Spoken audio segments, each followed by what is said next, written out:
land organizes itself by watersheds. Everywhere you go in the world, it's all divided by watersheds. The whole idea of restoring watersheds, we started doing that 25, 30 years ago in the Bay Area as an important thing to do for the sake of nature. But now it's nature-based solution for climate change. My work is reducing pollution to our creeks and to our bay. You're trying to imitate nature through human invention. For me, actually, creeks have always been a teacher. The boundary of the creek to the edge of the water here is so rich. We forget, because we live in these big cities that don't have enough nature in their midst, that this is important to maintain or restore because it's so nourishing.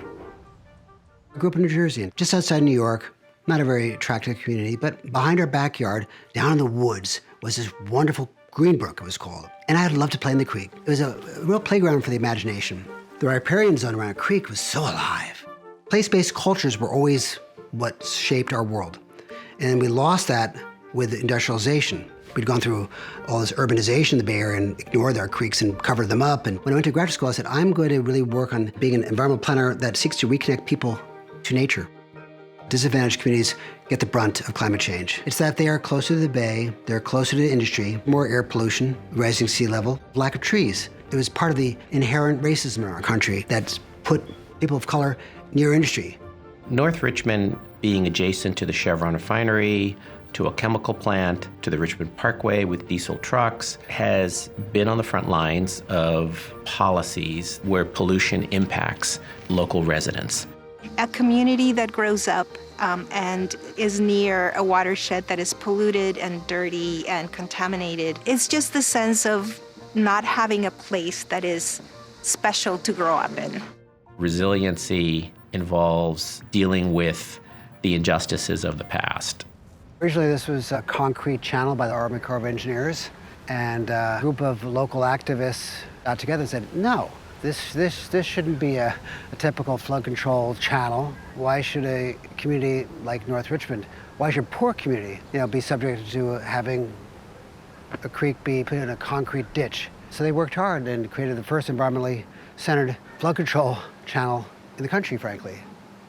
Any change in the environment takes a long time. It requires people working together. In the case of North Richmond, it meant finding and working with all the groups that were trying to make North Richmond a better place. How can we integrate nature into the built environment in a way where people can have not only a place to play or connect or kind of place building, like community building, but also start helping nature do its work.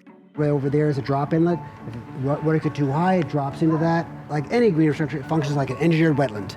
Biomimicry in action.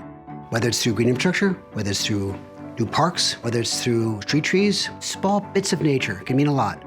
All along here, what we're seeing in this direction is the rain garden. The North Richmond Watershed Connections Project not only connects Wildcat Creek to San Pablo Creek, but it also connects the community to the farm. The Watersheds program has been in existence for 5 or 6 years now. The young people who come through that program receive training and education about the watersheds in the area. They're actually going to have their own watersheds classroom early spring of next year, March through April. I have found nowhere else in the county that there's a community so engaged and so willing to do what it takes to make the community a better place.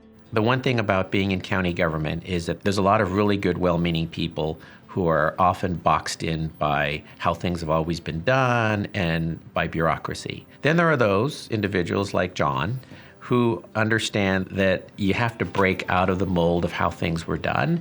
This community has benefited from John's spirit of collaboration and wanting to bring people together, and his love for environmental justice, equity, community, and health. Nature doesn't get pessimistic and say, I'm not going to work anymore. You base a solution on nature, it will change your own basis of living. If you engage nature, it will engage you.